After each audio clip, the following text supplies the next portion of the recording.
Football, if understood in the simplest possible way, is merely a form of entertainment. A stadium, a referee shambasa, and 22 players step onto the pitch, fighting for the colors they represent. After 90 minutes, the team that scores more goals wins. The core rules sound simple, almost innocent. Yet over time, football has grown far beyond the boundaries of a simple game and become a global symbol with immense cultural influence. In many countries, football is not just a sport. It is culture. It is national pride. It is something deeply woven into the emotional life of millions of people, so deeply that it can almost be considered tied of their identity. But if everything in life were as simple and pure as the values football seems to represent, the world might have been spared many tragedies. Reality, however, is not that simple. Just like every other aspect of society, even a sport meant to entertain and unite people cannot fully escape the darker sides of the world.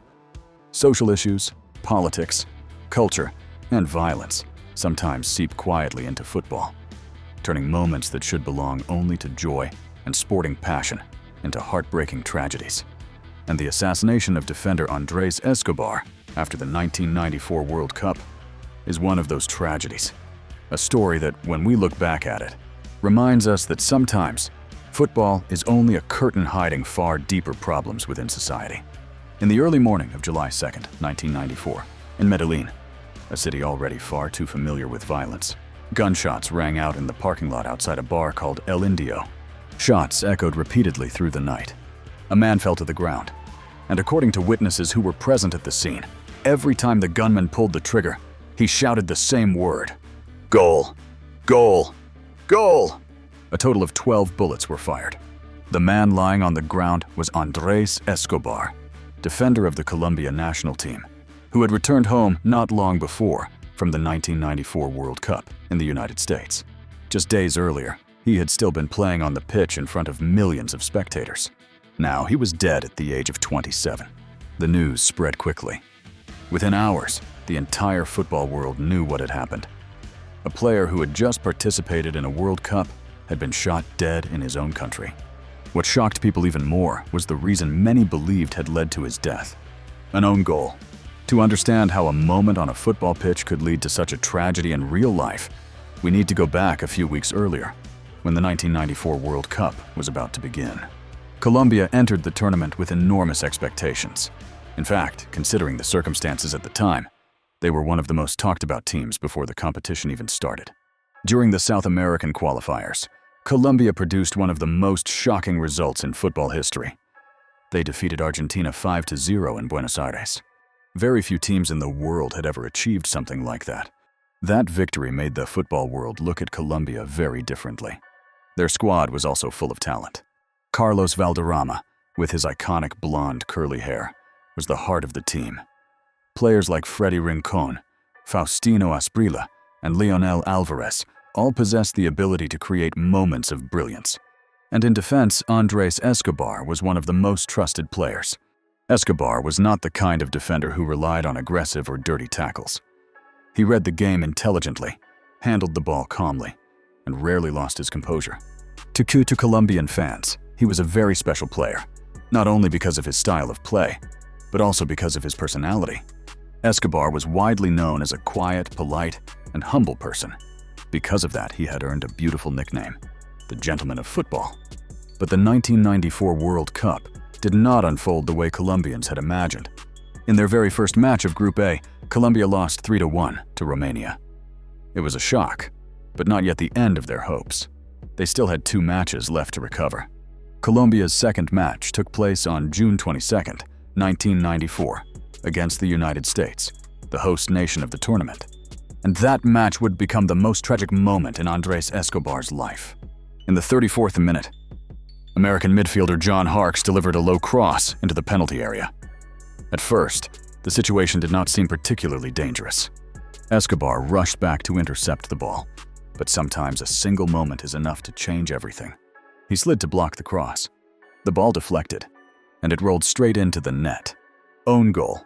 The United States took the lead 1-0. Later, they scored another goal. Colombia managed to pull one back in the 99th minute. but the match ended 2-1 for the United States. 2 matches, 2 defeats. Colombia were eliminated from the World Cup. For a team that had arrived with such enormous expectations, it was a devastating shock. But what made the story even more tragic was the context of Colombia at that time. In the early 1990s, Colombia was one of the countries most heavily affected by drug cartel violence. Powerful drug lords did not only control trafficking networks, they also held enormous influence within society. Their money flowed into many areas of life. Football was no exception. Several Colombian clubs received financial backing connected to criminal organizations. Drug lords were also known to place extremely large bets on football matches. The 1994 World Cup became part of those gambling activities. Some people had bet massive amounts of money on Colombia, believing the national team would go far in the tournament.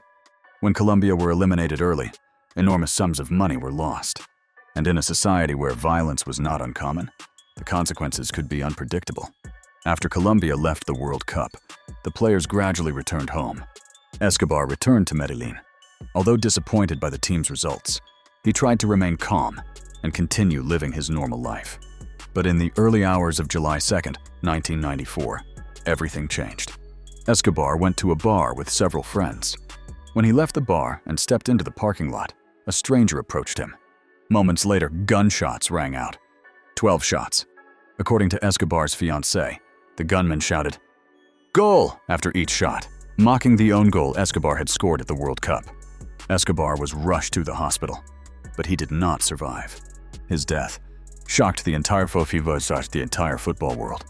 Immediately, many people believed Escobar had been murdered because of the own goal against the United States.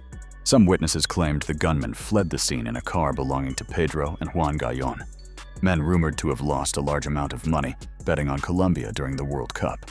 However, the investigation later produced another name. A man named Humberto Castro Muñoz turned himself in and was sentenced to 43 years in prison in 1995. But the story did not end there. His sentence was later reduced to 26 years, and in 2005, Muñoz was released after serving just over 10 years due to good behavior. That decision outraged Escobar's family. Escobar's father openly stated that he did not believe justice had truly been served. In his view, those who were truly behind the assassination might never have been exposed. Even today, many details surrounding the case remain controversial. But one thing is undeniable. Escobar's death deeply shocked the entire country of Colombia. His funeral in Medellin was attended by around 120,000 people. Escobar's coffin was covered with the Colombian national flag. Citizens filled the streets to say their final farewell. The head coach of the Colombia national team at the time, Francisco Maturana, made a statement that many people still remember today. Escobar was not killed because of football. He was killed because of the problems within our society. Those words reflected a painful truth. Escobar's death was not only a personal tragedy, it was also a symbol of a violent era in Colombian society. Ironically, the tragedy also forced the country to reflect on itself. After Escobar's assassination, many movements calling for an end to violence and crime began to spread. The Colombian government was pushed to take stronger actions against criminal organizations. Not everything changed overnight, but Escobar's death became a powerful wake-up call. Even today, Andrés Escobar is still remembered by Colombian football fans. His images continue to appear in the stands whenever the Colombia national team plays.